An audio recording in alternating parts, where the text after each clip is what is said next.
Question number 7 पाहूया. Question number 7 मध्ये ABCD हा जो क्वाड्रिलॅटरल आहे is a parallelogram and we have to prove that DE into B is equals to CE into T. DE into B is equals to CE into T. Okay. That means product आहे. समजा मी या डिव्हिजनला या B ला इकडे पाठवलं, या T ला इकडे पाठवलं तर रेशिओ येईल. रेशिओ केव्हा येते? जेव्हा दोन ट्रायंगल सिमिलर असतील तर करस्पॉन्डिंग साइड काय जातात? प्रपोर्शन. तर मला इथं नेमका उद्देश काय माझा? दोन ट्रायंगल सिमिलर दाखवायचे. DE BE. DE कोणत्या ट्रायंगलमध्ये येते? DE C मध्ये येते. CE पण आहे ना इथे. DEC आणि दुसरं BET. हे दोन ट्रायंगल सिमिलर दाखवायचे आहेत. तर सिमिलॅरिटीसाठी मला एकच टेस्ट आहे सगळ्यात जास्त लागणारी. कोणती? AA taste. दोन अँगल मला पाहिजे. तर इथला हा अँगल जो आहे हा अँगल याला कॉन्ग्रुएंट असेल. डेंजर के बीच में है ना ये ऐसे याच्या मदत हे दोन कॉन्ग्रुएंट असतात. Reason opposite angle, vertically opposite angle. एक अँगल राहिला फक्त. आता ते एक अँगल घेण्यासाठी मला त्यांनी रिलेशन दिला हा ABCD इज अ पॅरलेलोग्राम. तर पॅरलेलोग्रामची प्रॉपर्टीज काय? अपोजिट साइड काय असतात? इक्वल पण असतात आणि पॅरलल पण असतात. तर इथे AD आणि BC पॅरलल आहेत आणि AB आणि DC पॅरलल आहेत. तर पॅरलल साठी आपण कंडिशन काय बघितलं? If two lines are parallel then corresponding angles are congruent, alternate angles are congruent, interior angles are supplementary. तो यहाँ पर I am taking this AD is parallel to BC. Right आहे. AD BC ला parallel आहे. तर मी इथून transversal घेतलं एक हा वाला. ओके. ट्रान्सवर्सल घेतला. हे CD आहे. एक काम करू, AD नका घेऊ.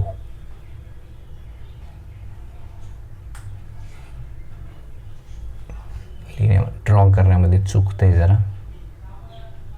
Weight. I have to draw like this. This is C. Okay. This AB is parallel to CD. Okay. And this is transversal. तो इथं Z फॉर्मेशन वाली का बघा, zigzag फॉर्मेशन हो रहा है ना. zigzag formation. जब कभी भी zigzag फॉर्मेशन हो तो वहां पर अल्टरनेट एंगल क्या होते हैं? Congruent. That means this angle is congruent to this angle. zigzag form हो रहा है. ये एक लाइन पैरेलल है इसको DC को और ये ट्रान्सवर्सल है तो zigzag होते हैं. तर हे दोन अँगल कॉन्ग्रुएंट झाला. हा अँगल कॉन्ग्रुएंट आहे. हे दोन म्हणजे A टेस्टनं दोन ट्रायंगल सिमिलर झाला. काम झालं आपलं. तो प्रूफ मध्ये सबसे पहले लेंगे given quadrilateral ABCD is a parallelogram. Are you getting? Parallelogram है मतलब अपोजिट साइड्स क्या है? Parallel. AB is parallel to DC. AB DC को पैरेलल है.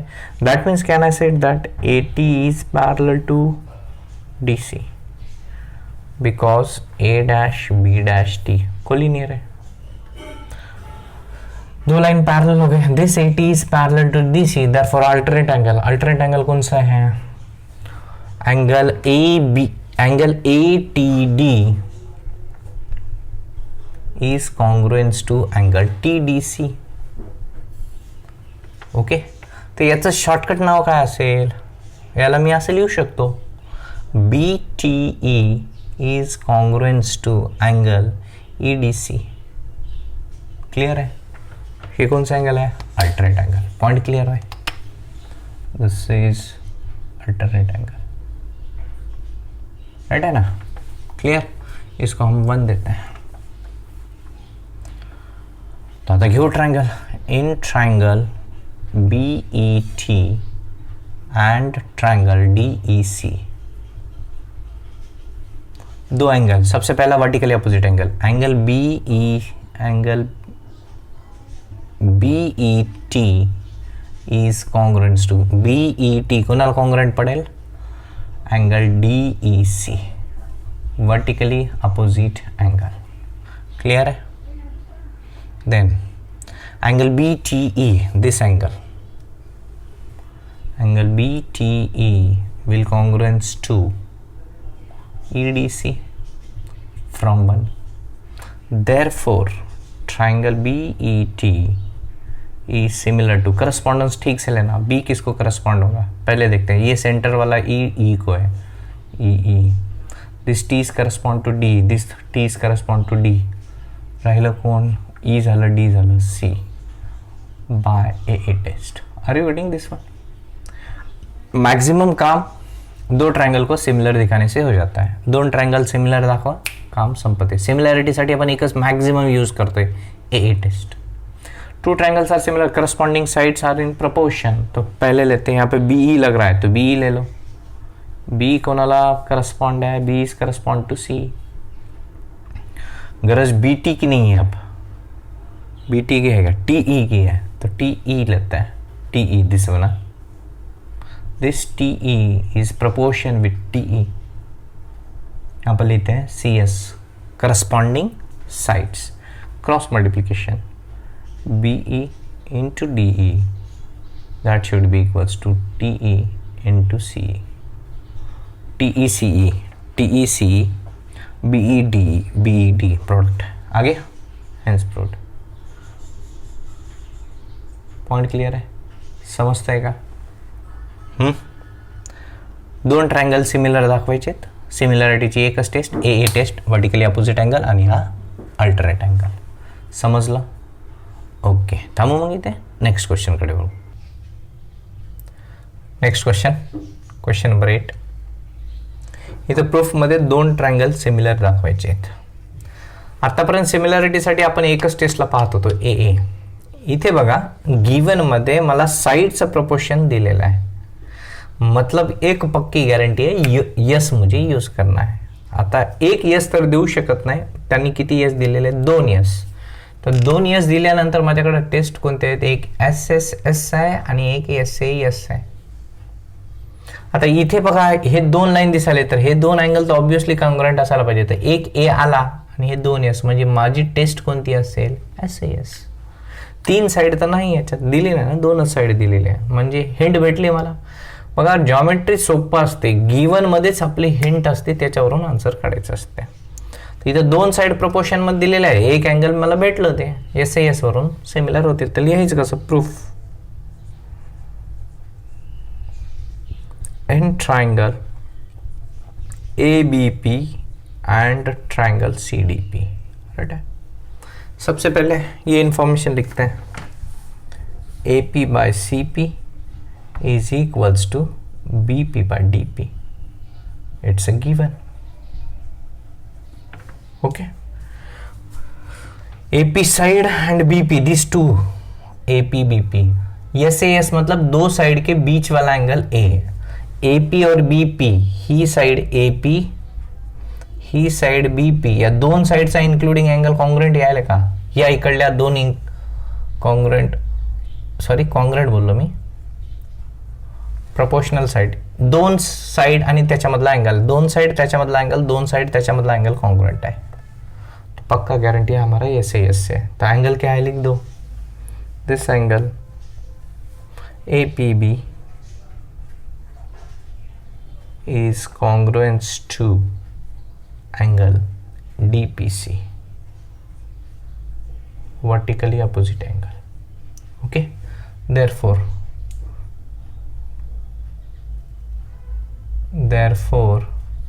triangle APB is similar to triangle ABP. घेतलं त्यानं आपण APB घ्यायलो. P is correspond to P, centre में P है, सेंटर में P. P is correspond to P, A will correspond to C, A will correspond to C, CP D by SAS test. Everything समझ low, सोपा है. Last question IMP question है, exam point of view.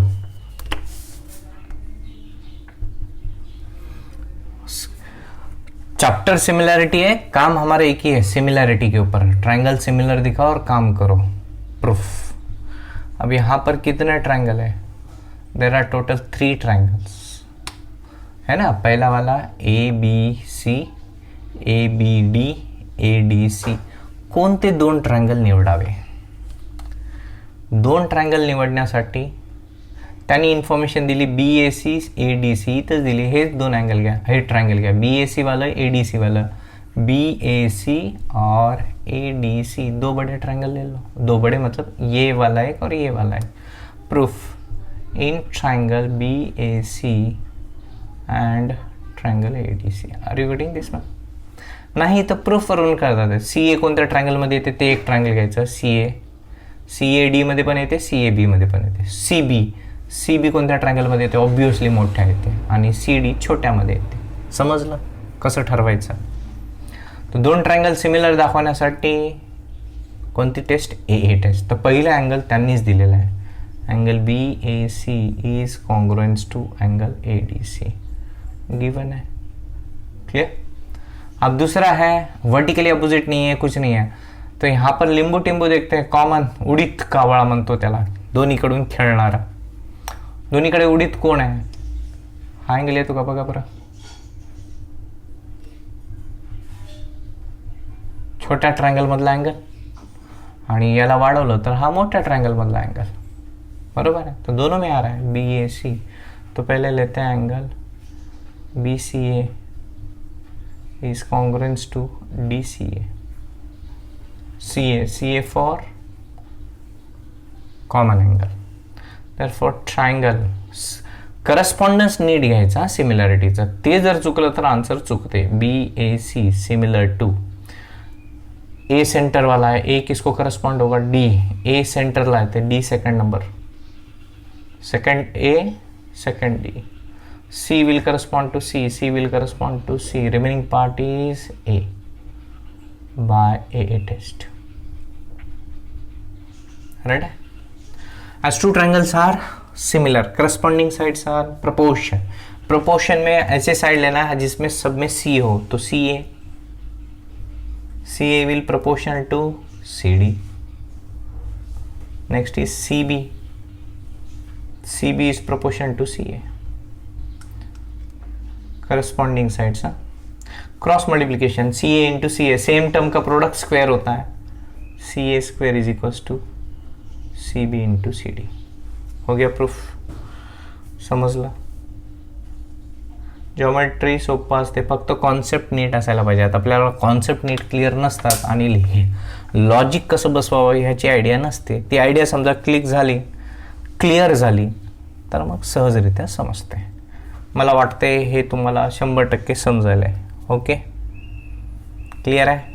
आपण उद्या किंवा आज शुक्रवार आहे ना, उद्या संध्याकाळी शक्यतो 99% झूम मीटिंग घेणार आहोत. गुगल मीट जी असेल ते मी सरांना विचारून घेतो आणि मग त्याप्रमाणे डाऊट सेशन क्लिअर करून घेऊ. ओके, नेक्स्ट एक्सरसाइजकडे जाण्या अगोदर त्याच्यासाठी लागणारी थेरी पाहू. तर सगळ्यात स्टार्टिंगला आपण काय बघितलं? समजा एक ट्रायंगल 1 आहे, इथं ट्रायंगल 2 आहे, याचा बेस B1 आहे, याचा बेस B2 आहे, याची हाईट H1 आहे, याची हाईट H2 आहे. Okay, then we saw that A1 by A2 ratio of areas of two triangles is equals to ratio of corresponding product of corresponding base and height. Right है? Clear है? अब थोड़ा नया add करते हैं. हे triangle जे होते जनरल कोणतेही ट्रायंगल होते, स्पेसिफिकेशन नव्हतं, कोणतेही चालतात ज्याच्यामध्ये फक्त बेस आणि हाईट मला भेटा. समजा मी दोन ट्रायंगल घेतले, ट्रायंगल 1 आणि triangle 2, and the speciality of these two triangle is they are similar. Okay, they are similar.